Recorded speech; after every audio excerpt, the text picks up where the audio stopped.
First masala வந்து ready பண்ணிக்கலாம். அதுக்கு 4 உருளைக்கிழங்கு வேக வச்சு மசிச்சு எடுத்துக்கலாம். 2 பெரிய வெங்காயத்தை சின்னதாக கட் பண்ணி சேர்த்திக்கலாம்.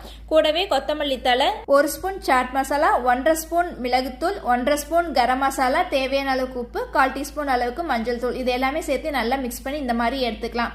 நான் ஆல்ரெடி சப்பாத்தி மாவு வந்து சாஃப்டாக பிசைஞ்சு எடுத்து வச்சுருக்கேன். இதிலேருந்து ஒரு போர்ஷன்ஸ் ஆஃப் மாவு மட்டும் எடுத்துகிட்டு இந்த மாதிரி குழியாக பண்ணி அதில் நாம் ரெடி பண்ணி வச்சுருக்க மசாலா வந்து சேர்த்துக்கிட்டு ஒரு ரவுண்ட் ஷேப்பில் வந்து நாம் உருட்டி எடுத்துக்கலாங்க.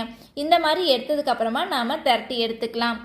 மாவை நம்ம திரட்டுறதுக்கு முன்னாடி வரமாவை வந்து சேர்த்திக்கலாம். அப்போ வந்து ஒட்டி வராது. அதே மாதிரி மெதுவாக திரட்டுங்க, இல்லைன்னா உள்ளே இருக்கிற மசாலாலாம் வெளியே வர ஆரம்பிச்சிடும்.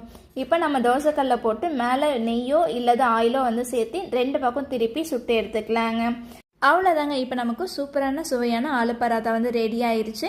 இதை நம்ம பிளெயினாகவும் சாப்பிட்லாம், அப்படி இல்லைன்னா தயிர் பச்சடி வச்சும் சாப்பிட்லாம். சூப்பராக இருக்கும். இந்த ரெசிபியை உங்கள் வீட்டில் இருக்க குட்டீஸுக்கு வந்து செஞ்சு கொடுத்துட்டு